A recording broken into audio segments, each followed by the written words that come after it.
Un saluto agli amici di Radio Veneto 1, bentrovati con la nostra rubrica Veneto 1 con voi. Quest'oggi parleremo soprattutto di vino e di prosecco con un ospite illustre. Abbiamo infatti il piacere di avere nei nostri studi il dottor Gianluca Bisol, direttore generale di Bisol, la storica azienda, ma ancora meglio la famiglia che da quasi 500 anni lavora sui vigneti e produce dell'ottimo vino, su tutti proprio il prosecco. Un benvenuto al dottor Bisol. Grazie, è un onore per me essere qui con voi.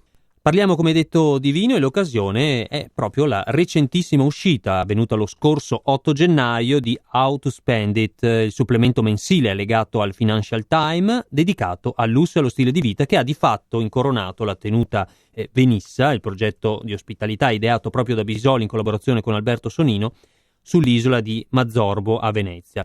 Vi sono state dedicate delle pagine proprio a questo progetto, un grande riconoscimento per voi. Sicuramente è una cosa davvero importante che ci ha onorato ma anche stupito, dell'attenzione che può dare una chicca dell'Italia, la chicca che rappresenta il turismo, che rappresenta l'agricoltura. Abbiamo un territorio favoloso in Italia, molte chicche che possono essere valorizzate. Ecco, quest'isola sicuramente rappresenta una punta di diamante in quello che può essere l'offerta turistica ma anche enogastronomica, in senso anche agricolo.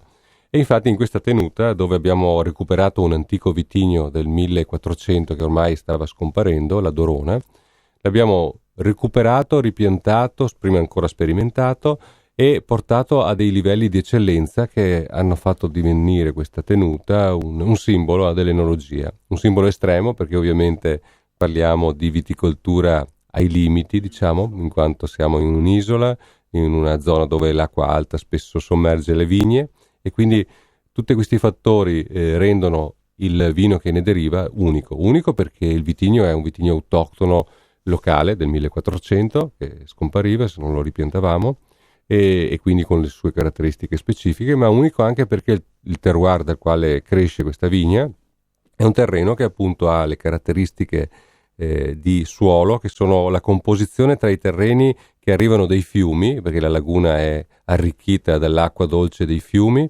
e che porta con sé anche il terreno limoso della pianura, e dall'altro dal movimento delle maree che portano la sabbia verso la costa adriatica, e quindi questo mix di terreni crea una mistura tale che rende anche il prodotto che vi cresce davvero unico.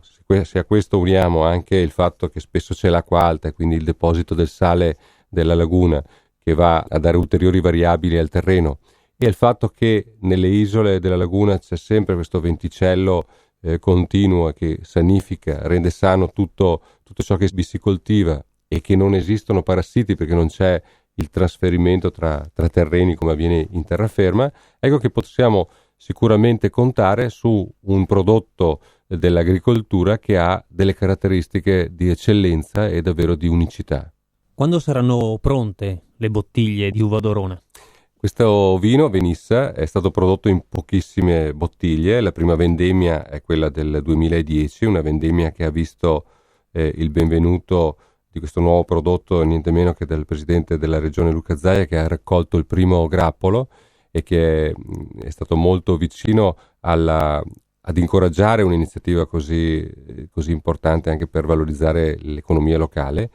Insieme al sindaco Orsoni di Venezia hanno raccolto il primo grappolo di quest'uva, la Dorona, che insieme agli altri grappoli ha dato origine a una piccola quantità di vino che verrà messo in bottiglia e verrà reso disponibile nel febbraio del 2012. Parliamo di 4.880 bottiglie che, inutile dire, sono una grande curiosità del mondo enologico. Tutti vogliono assicurarsi una di queste bottiglie perché davvero è bellissimo, incredibile poter assaggiare un prodotto che del 1400 non c'era più, e un prodotto che deriva da una originalità così importante come Venezia. È un prodotto soprattutto che, essendo bottiglie numerate 4880, è veramente per pochi e di conseguenza anche un bel simbolo del territorio. Quindi febbraio 2012 è il momento per averle, però bisogna prenotarle subito, altrimenti non ce ne saranno più poi. La famiglia Bisol si accosta molto al prodotto del Prosecco. Lei più volte l'ha definito come lifestyle symbol. Ci spiega perché? Allora, da un'analisi che spesso mi era stata così richiesta di spiegare qual era il rapporto tra lo champagne e il prosecco, mi è arrivata questa definizione, cioè quello di poter rappresentare non tanto da un punto di vista tecnico la differenza tra i due prodotti, quanto da un punto di vista del motivo per il quale un consumatore sceglie uno o l'altro. E se lo champagne, come è vero che lo champagne rappresenta uno status symbol, e quindi quando compri una bottiglia di champagne ti senti appartenente a una classe sociale abbiente e quindi ti conferisce stato sociale, quindi è uno status symbol. Il prosecco invece non ha niente di tutto ciò, non è una bottiglia di prosecco che acquisisci valore o classe sociale, è una scelta di stile di vita. Lo stile di vita di bere una bottiglia di prosecco con gli amici è uno stile di vita informale, facile, semplice, godibile, è quello che siamo, quello che sentiamo di essere. Quindi il prodotto prosecco rappresenta un lifestyle symbol, quindi un simbolo di stile di vita, non un simbolo di stato sociale come invece rappresenta lo champagne. In molti si sono spesso chiesti quando il prosecco sarebbe arrivato proprio a ridosso dello champagne. In qualche modo è accaduto proprio con il prosecco Bisol nel novembre scorso nei magazzini Harrods famosissimi a Londra. Cosa è successo? Harrods ha voluto rinnovare completamente la sua area vini e champagne. È un'area che non ha eguali al mondo, è un luogo culto del mondo del vino perché non esistono tanti altri luoghi così prestigiosi nella selezione delle etichette, così rigorosi nella scelta dei prodotti, e Harrods aveva deciso che in questa nuova impostazione della questa grande sala dedicata ai vini avrebbe creato uno spazio dedicato alle grandi bollicine di champagne, e quindi in questo grande spazio aveva deciso di inserire esclusivamente 5 colonne che rappresentassero rispettivamente 5 maison di champagne. Mi sono avvicinato un paio d'anni fa e parlando di questo progetto gli ho suggerito di prendere in considerazione di non dedicare tutte e 5 le colonne a 5 maison di champagne, ma di dedicarne almeno una a una casa di prosecco. Ho proposto ovviamente la mia l'azienda della nostra famiglia, e Harrods all'inizio non era dell'idea di poter fare questa cosa, perché lo champagne è lo champagne. In Inghilterra sappiamo che è un mercato principale per lo champagne, c'è un grande credo nello champagne in Inghilterra, e quindi ho dovuto motivare questa diciamo consiglio con il fatto che il prosecco attraverso numeri ha dimostrato nel mondo di avere una grande attenzione del mercato, e quindi questo prosecco che nel mondo rappresenta ormai oltre 150 milioni di bottiglie non può non essere presente in quello che è il luogo simbolo del mondo del vino, che è la sala vini di Harrods. E quindi vedendo le altre conquiste che noi abbiamo raggiunto in varie parti del mondo, in grandi ristoranti eccetera, ha dovuto ammettere che non mettere il prosecco tra quelle 5 colonne sarebbe significato nascondere una parte del mondo ai loro consumatori, e quindi non essere onesti e oggettivi.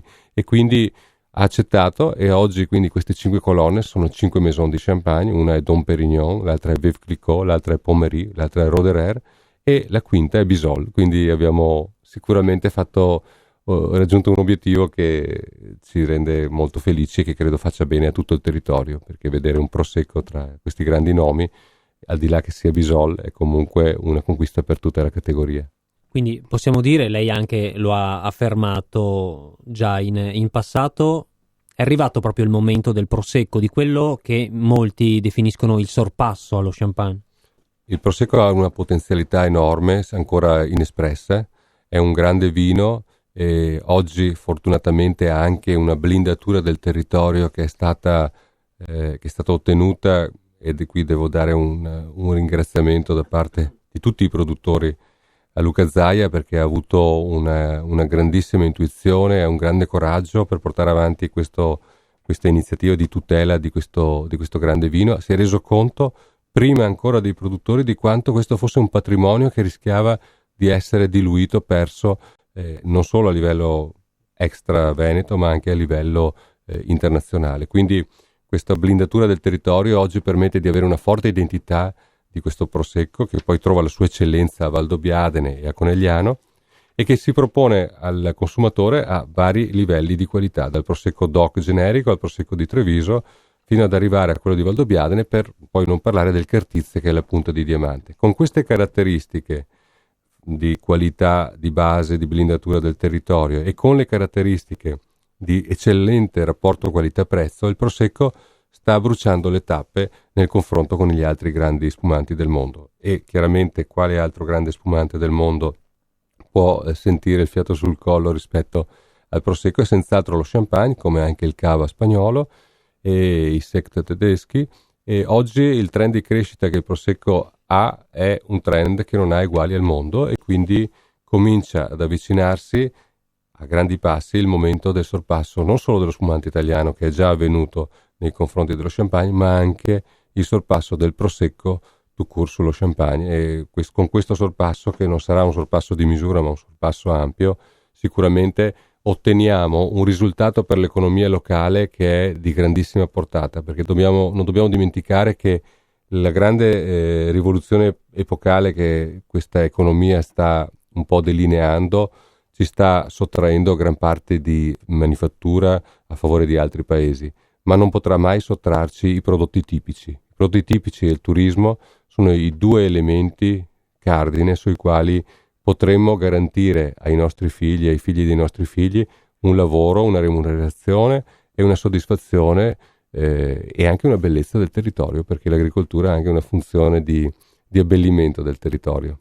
Infatti identità e territorio sono valori in cui proprio la famiglia Bisol crede da sempre, insomma, e quindi questo può essere proprio un modo di portare fuori la trevigianità, l'essere veneto anche all'estero. Insomma, sono state vendute 3 bottiglie a $15.000 proprio di Prosecco Bisol tra Londra e Macao, quindi significa che proprio comincia ad esserci anche una risposta del mercato internazionale rispetto a questi valori. Sì, c'è una grande attenzione rispetto a questo territorio e quindi ai prodotti che ne derivano, che sono davvero prodotti che, in questo caso bottiglie da collezione, che possono sicuramente stupire anche i palati più fini. Non dimentichiamo che poi è tutta una questione di strategia di insieme, di sinergia tra le aziende del stesso settore. Qui abbiamo un consorzio di tutela che sta lavorando molto bene.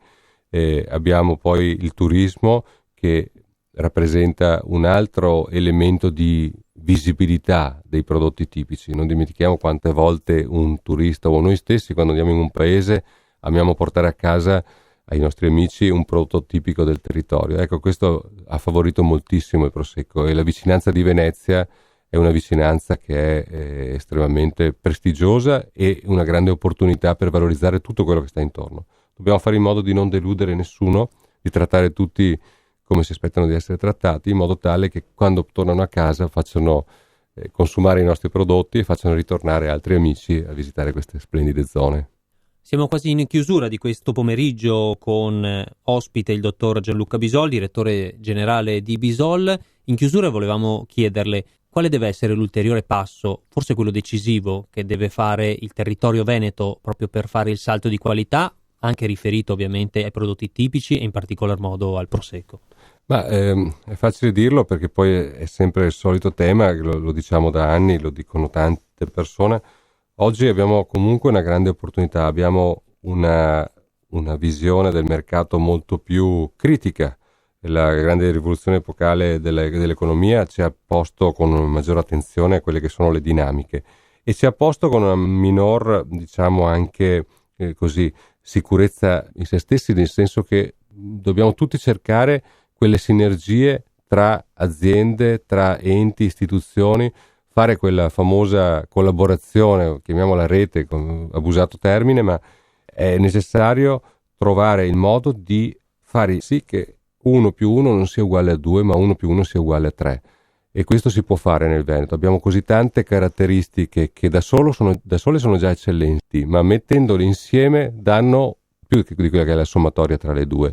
Questa è la strada che sicuramente è da raggiungere, da percorrere, e che è sotto le nostre possibilità, e che sicuramente una regione amministrata da Zaia abbiamo l'opportunità di ottenere, perché la sua sensibilità per i prodotti del territorio è veramente notevole, e quindi sono sicuro che insieme e sa anche catalizzare, diciamo, le energie, per cui insieme sicuramente si potrà fare grandi cose per questo Veneto, che ha ancora molto da fare, ma che già oggi ha dei grandi primati. Pensiamo che è la regione turisticamente più importante d'Europa, e se è vero che il turismo è una delle economie su cui puntare, vuol dire che siamo già a buon punto.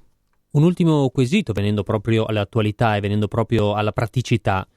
Come sta andando questo inverno, questa fine autunno, che è stato molto piovoso, ci sono state alluvioni, ci sono temperature che veramente salgono e scendono anche di 20 gradi nel giro di pochi giorni, il prosecco e i vigneti in particolare come stanno rispondendo? Beh, diciamo che il periodo invernale è un momento di letargo della vigne, quindi non soffre particolarmente di queste situazioni. È un momento in cui la vigna non sta lavorando e si vedranno le prime energie viticole verso il mese di marzo, per cui staremo a vedere, ma sicuramente l'inverno più che altro ci ha creato forti danni sulle colline, perché abbiamo avuto degli smottamenti, discese di terreno, smottamenti, cali di alcune piantagioni così, ma non in termini qualitativi, ma in termini proprio di fruibilità del territorio, quindi parecchi investimenti da fare per ristabilire la morfologia delle colline. E quindi un saluto, un grazie al dottor Gianluca Bisol per essere stato con noi. Il prossimo colpo di Bisol quale sarà? Ma non lo riveliamo, altrimenti ma sicuramente abbiamo tanta strada da fare, e più che colpo direi che dobbiamo puntare a valorizzare al massimo quello che stiamo facendo, anche se comunque le grandi soddisfazioni, grandi conquiste non mancheranno, ma parliamone a tempo debito, sicuramente ci sarà qualcosa di bello in futuro. Un grazie allora al dottor Gianluca Bisol e un in bocca al lupo per i progetti futuri. Grazie a voi e un saluto a tutti i radioascoltatori. A presto. Un grazie anche a voi radioascoltatori di Veneto 1, grazie per essere rimasti in nostra compagnia, un buon proseguimento con i programmi della nostra emittente.